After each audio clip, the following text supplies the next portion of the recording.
Fala, povo de Deus, tá muito frio. Peraí, deixa eu só arrumar esse negócio aqui pra ficar mais altinho aqui pra vocês. Olá, olá, olá. Sejam bem-vindos todos aí. Oi, tia Suzy, Rebeca. Olá. Boa noite, Rebeca. Como é que você tá, minha querida? Feliz ano novo pra todo mundo por aí. Vamos lá, eu vou tentar este ano não fazer lives muito longas. Eu já queria fazer isso, na verdade, no ano passado, só que assim, eu nunca consigo. Então, assim, eu vou tentar ser bem breve nessa live daqui. Feliz ano novo, tia Suzy! Um excelente 2023 aí pra todos vocês. Rebeca, a gente tem que se falar, hein?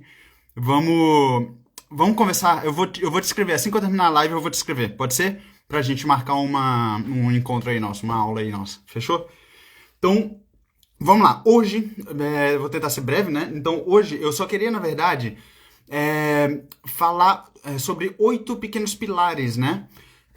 Do piano. Uma coisa que eu já tinha conversado aqui com vocês ontem, e que eu prometi falar isso hoje, só que assim, as minhas notinhas são meio bagunçadas. Bom, mas vamos lá. Bom, essas lives aqui servem para justamente trazer temas interessantes, relevantes e importantes para o desenvolvimento de um músico, o desenvolvimento de um pianista.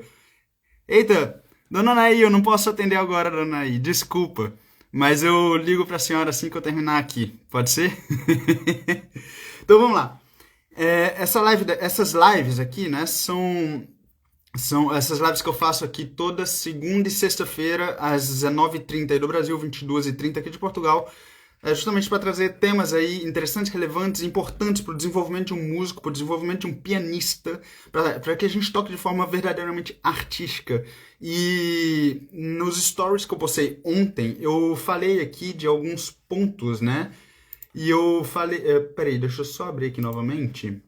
Aqui foi a primeira pergunta que eu tinha feito ontem, foi justamente o que mais me fez procrastinar no meu estudo e qual área do estudo eu procrastinei mais, né? Essa área aí, são 8 áreas que eu já venho desenvolvendo um trabalho em cima disso, na verdade. Eu comecei em 2016, no finalzinho de 2016, de uma forma mais consciente, né? Na verdade, eu já venho trabalhando em cima disso há alguns anos, há muitos anos. Mas eu comecei de forma realmente consciente ali no finalzinho de 2016, depois de um acidente que eu tive, né? Enfim, eu quebrei o pulso, enfim, longa história. E pronto, eu queria só expor aqui um pouquinho, de forma bem breve, até superficial aqui para vocês, só pra gente ter chaves aí, pequenas chaves de reflexão, né? Então vamos lá, sem enrolar muito. Bom, eu queria já pedir aqui para as pessoas que verem isso aqui pela gravação, que eu deixo também no YouTube, já dar um joinha, né? Não sei como que faz. Isso ajuda o vídeo, né? E o meu trabalho aqui a ganhar mais relevância e alcançar um pouco mais gente, tá bom? Então eu peço, por favor, a gentileza de fazer isso. Então vamos lá. Quais as áreas, então, né? Eu trabalhei aqui, mas eu tenho trabalhado muito em 8 áreas, sobretudo, né? Que eu acho que são as áreas que envolvem aí o desenvolvimento completo de um pianista mesmo. Então vamos lá. Vou só expô-las aqui rapidamente, tá bom? Então a primeira área que eu anotei aqui pra gente conversar são justamente os conhecimentos dos princípios que envolvem a música. Então essa é a primeira área que a gente precisa trabalhar sempre. O conhecimento dos princípios. E, como eu falei, eu vou falar de forma bem superficial e rápida, tá bom? Então vamos lá. Como o próprio Neuhaus falava naquele livrinho que está sem capa agora, na verdade, é A Arte do Piano, né? Eu perdi a capa do livro.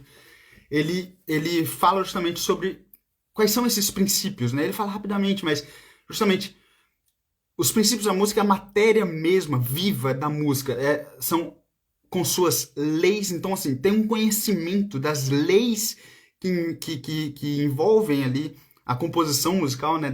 Então, assim, a matéria viva, a matéria sonora viva, com suas leis, e os componentes que a gente chama harmonia, polifonia, a forma, o gênero musical. Então, assim, saber analisar a música, isso aí é tudo muito importante, né? Então, assim, às vezes a gente procrastina um pouquinho nesse estudo, acha que tocar piano é só ir lá e apertar um monte de nota, e quando a gente vai realmente tocar para um professor é muito comum, né? Jovens, sobretudo, a gente escuta, pô, mas aí tá sem forma o que você tá tocando, tá uma bagunça, tá sem conexão de uma coisa com a outra, então é justamente por falta de conhecimento dos princípios da música ali, tá? Então, assim, pô, será que eu tô enrolando para estudar isso daqui? Para conhecer um pouquinho mais do que é feita a música, né? Então vamos lá, justamente as leis, né, que é harmonia, polifonia, forma, gênero, tá? Então esse aí é o primeiro dos pilares, o conhecimento dos princípios da música, ok? Segundo pilar, os conhecimentos dos procedimentos, né, de como vou pegar aquela matéria, aquelas leis que tem ali, né, a arte da música que está ali na nossa frente, na partitura, enfim, aquela matéria sonora viva. Como é que eu vou fazer, então, para, pegar aquilo e conseguir dominar alguns aspectos técnicos que são exigidos ali, né? Então, por exemplo, eu fiz uma live aqui há algum tempo atrás, deixa eu só abrir aqui novamente, chamada Os Aspectos Técnicos para o Desenvolvimento de um Pianista. Né? Foi uma live até longa, onde eu só fui elencando o índice de um livro sobre técnica. E aquilo ali era só para a gente ter uma ideia, né? do tanto de coisa que a gente tem a trabalhar.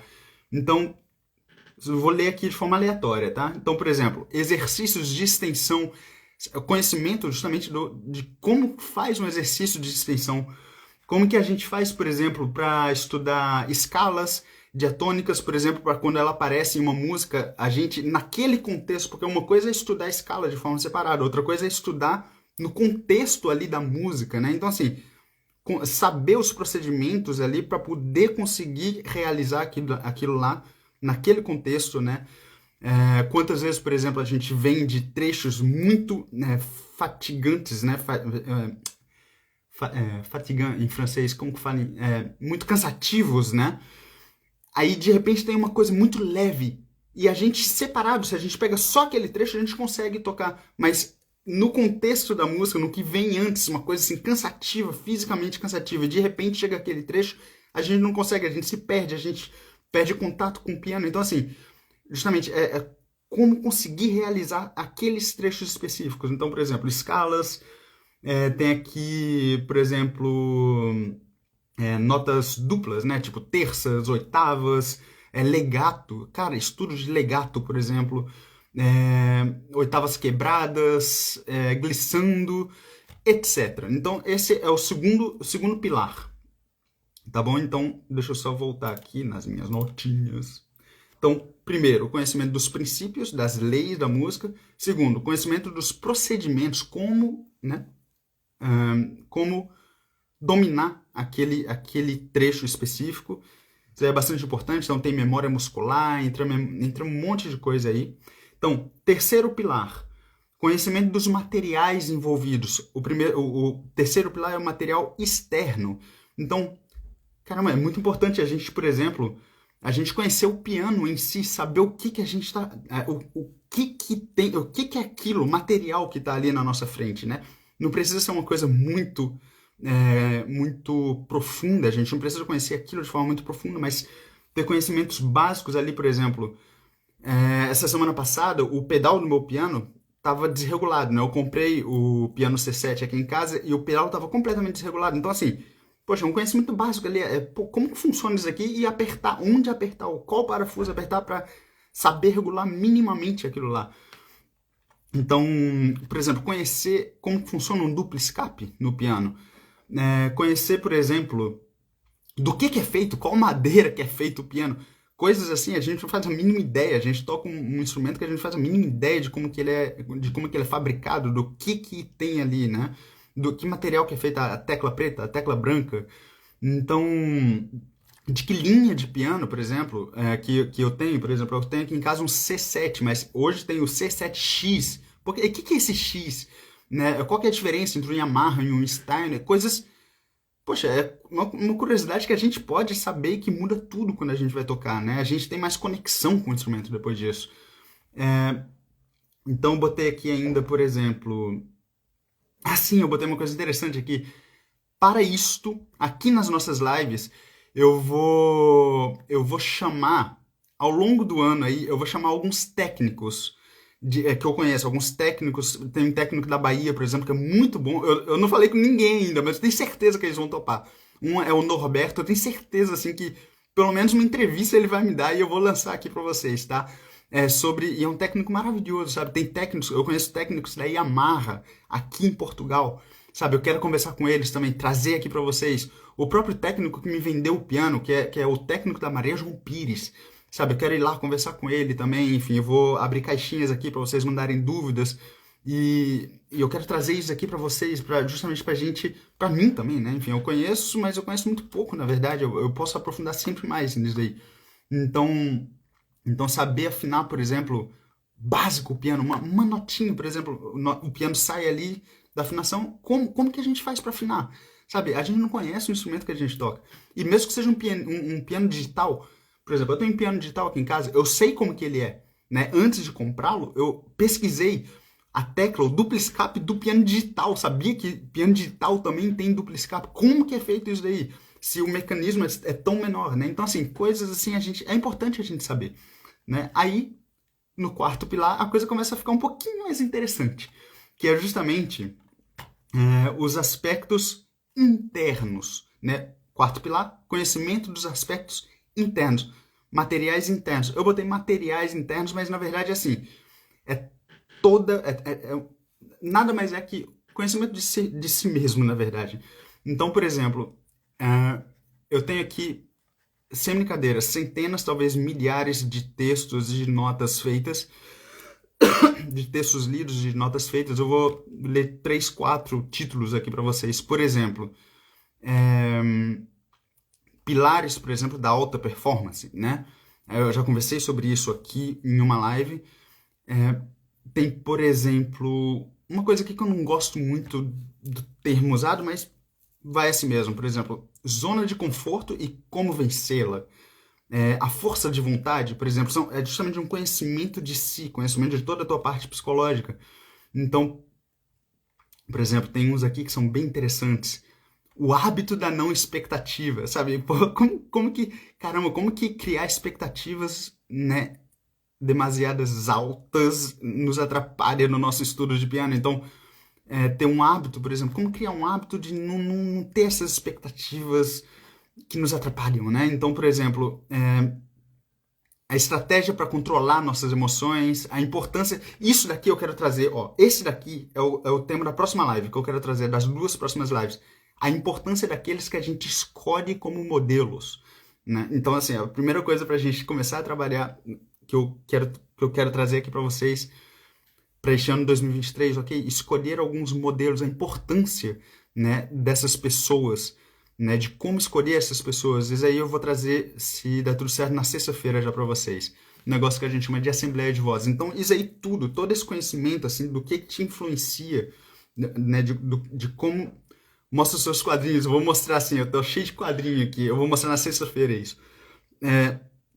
Então, assim, é justamente como que isso daí... o que me faz estudar, o que me faz levantar da cama para chegar lá no piano, como manter a disciplina, tudo isso aí é justamente o que eu chamei aqui do quarto pilar, que é o conhecimento dos materiais internos nosso, tá? Então, quinto pilar é a capacidade de execução.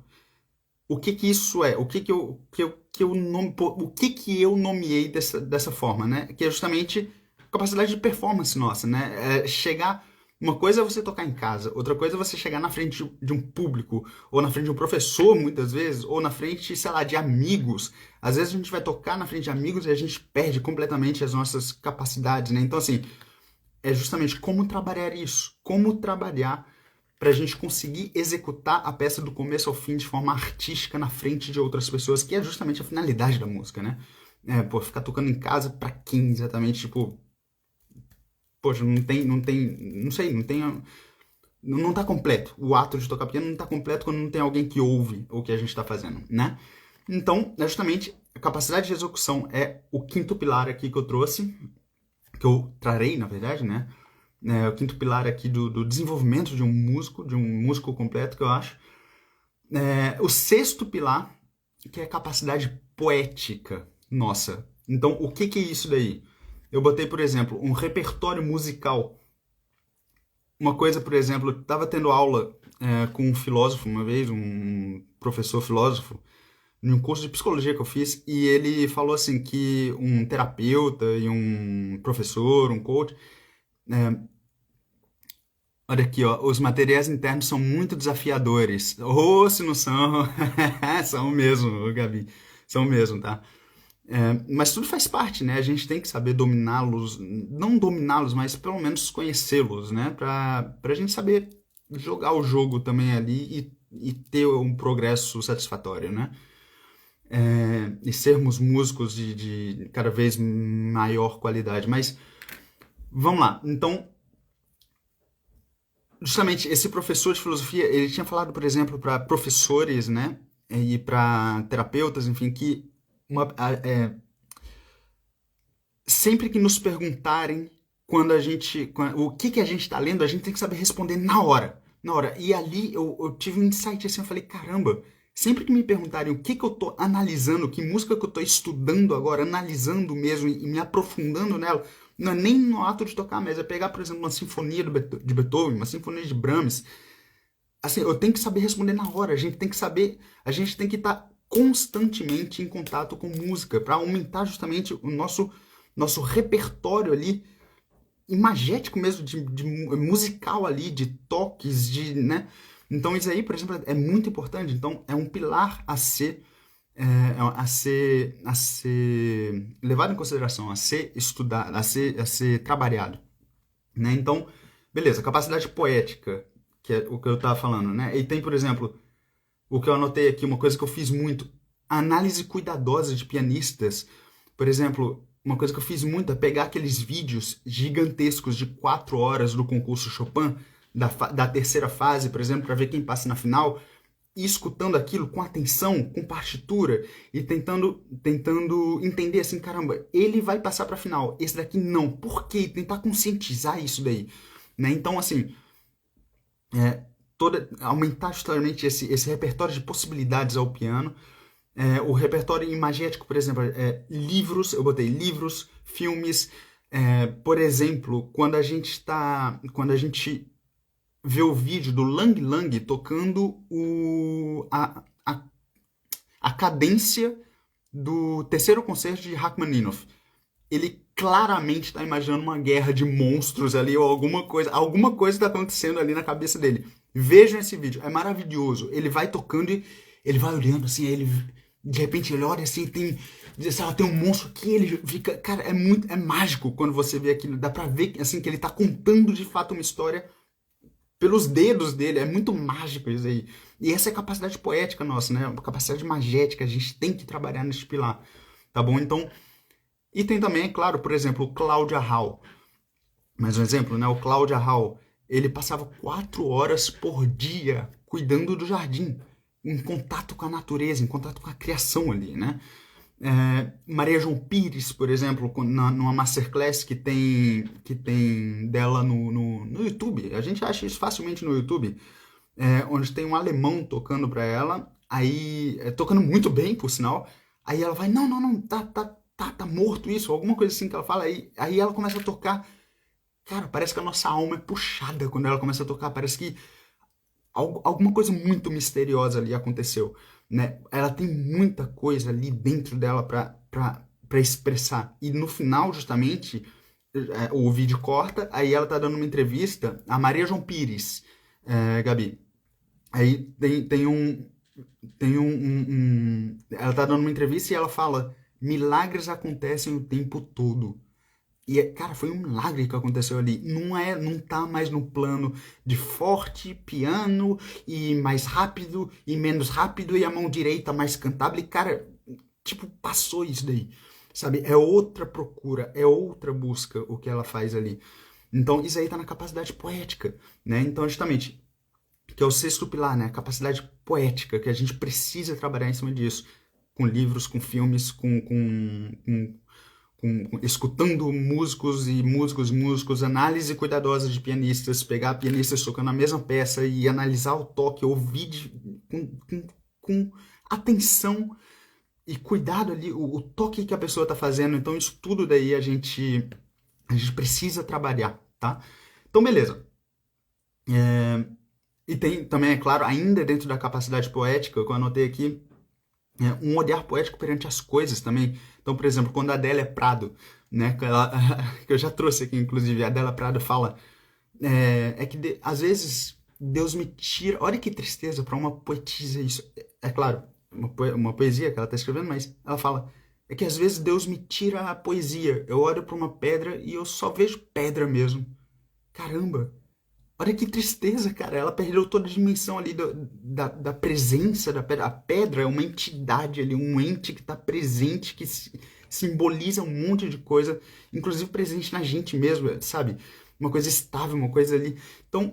Então, e outra coisa também que eu anotei aqui, bom, que é o exemplo que me veio em mente quando eu estava rapidamente aqui escrevendo para essa live, que foi hoje mesmo eu tava na praia, né, com a minha namorada e a gente viu o pôr do sol. Caramba, eu tava olhando assim o pôr do sol e eu pensei, poxa, tá, é um pôr do sol, é uma bola gigantesca de fogo descendo e é bonito, tem as cores, tudo, só que se a gente tiver realmente um olhar atento ali ao pôr do sol, assim que o sol se põe, forma-se ali um arco-íris. As cores do céu formam um arco-íris ali. Isso é muito lindo, isso é muito mágico. Aí a gente pensa, bom, eu vou entrar aqui rapidamente, porque foi o exemplo que me veio rápido, eu poderia falar de outras coisas, mas é porque eu sou católico, né? Enfim, sou cristão, sou católico e se a gente for ler, por exemplo, o que é o arco-íris? Né, a simbologia do arco-íris é a simbologia da aliança entre Deus e os homens. Beleza. Aí, tá. Isso, o arco-íris, é a aliança entre Deus e os homens. Aí, e quando o sol, por exemplo, poderia ser a simbologia né, daquele que nos dá vida, daquele que nos dá calor, nos dá luz, enfim, de Jesus Cristo, por exemplo, na minha visão, né? Jesus Cristo, então, beleza. Quando ele, entre aspas, morre, é quando ali se concretiza mais uma aliança entre Deus e os homens. Quando justamente que foi ali a morte de nosso Senhor Jesus Cristo, quando ele morreu, se concretizou ali. Então, assim, a gente vê claramente ali, cara, de repente, um simples pôr do sol, você olha assim e fala, cara, você vai às lágrimas de tão lindo que pode ser um simples pôr do sol. Você entende? Então, assim, caramba, às vezes a gente. Às vezes não, a gente nem se dá conta da riqueza que pode ser uma simples contemplação de um pôr do sol. Né? E a gente pode continuar ainda mais longe, por exemplo, quando o sol se põe e que está escuro, é ali, por exemplo, que a gente pode ter contato com as estrelas, aí a gente pode ir longe aqui, o que é o significado das estrelas que não se mexem lá em cima, na abóbora celeste. Nossa, aí a gente pode ir longe, mas, cara, é muito lindo tudo isso, quando a gente olha para a vida dessa forma, né? Então, isso daí, caramba, a gente precisa trabalhar em cima deste pilar também, né? Maria João Pires, que vive no meio de um mato, né? Então, assim, caramba, né? Então, enfim, vamos continuar. Sétimo pilar. Sétimo pilar. Que, na verdade, eu falaria aqui de apenas 6, tá? O pilar 7 e 8 são pilares um pouquinho mais avançados, que talvez ali eu vejo mais para professores, para quem quer realmente continuar aí desenvolver um trabalho pedagógico, né, na música. Então, o sétimo pilar é justamente o desenvolvimento de uma personalidade madura, né? Olha só a importância disso. Eu vou falar aqui brevemente. Por exemplo, a gente começa ali querendo tocar piano e quando um professor chega pra gente e faz um elogio, a gente fica bem. Ou quando um professor chega pra gente, que é muito comum aqui na Europa, que o professor vai lá e te destrói, aí a gente fica mal pra caramba. Caramba, a gente tá tocando piano e os nossos afetos estão muito sensíveis ali, né? Estão muito, assim, presentes ali. Então, a gente se deixa abalar por uma simples crítica de um professor que está querendo, no fundo, te ajudar, né? Então, assim, começa aí. Aí, depois disso, a gente começa a estudar piano para provar que a gente pode fazer alguma coisa. Se o professor vai falar que tá bom ou não, se um colega vai falar que tá bom ou não, a gente não tá nem aí. A gente vai continuar estudando até a gente conseguir fazer aquilo, porque a gente quer provar que a gente é bom naquilo. Então, beleza. Aí tem muita gente que para por aí, na verdade. Tem muita gente que toca piano apenas para provar que consegue fazer alguma coisa. Só que daí entra, justamente, depois disso a gente começa a trabalhar, a dar aula, por exemplo, de música, a trabalhar em acompanhamento, a gente começa a servir os alunos, por exemplo, ali tocando, né? Justamente são etapas aí do servir e ser útil. A gente começa a ser útil para a nossa comunidade musical ali, não é mesmo? E depois que a gente começa a ganhar dinheiro com música, quando a gente começa a ter consciência da nossa força ali enquanto músico, do que a gente pode de fato servir ali na nossa comunidade musical, depois disso daí, a gente começa a se dar conta de que, caramba, as coisas que eu faço ali, as aulas que eu dou, depois que eu morrer, elas vão continuar. Eu tenho um poder imenso na vida dos meus alunos, né? Então, assim, e é aí que eu acho que a gente deveria estar enquanto músico, a gente tocar sabendo que a gente não tá nem aí, por exemplo, se o pessoal vai aplaudir de pé, ou nem mesmo aplaudir, ou sei lá, a gente só quer tocar ali e de certa forma tocar a alma daquela pessoa que está ali na nossa frente, né? Ouvindo ali o nosso público. Então é a partir daí que a coisa começa de fato a ficar séria e interessante. Então,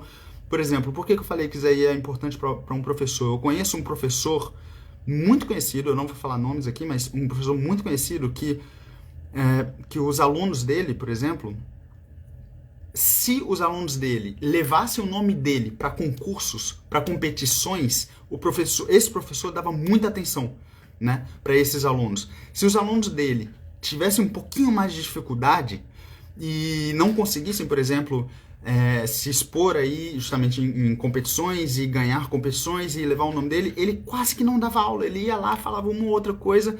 Caramba, isso aí meio que destruía a vida daqueles alunos que tinham pleno potencial para fazer progresso, mas que faltava ali o apoio de alguém, né? Então, o apoio de alguém deve ser justamente um professor que assuma a responsabilidade em cima da vida daquele aluno que está ali, não é mesmo?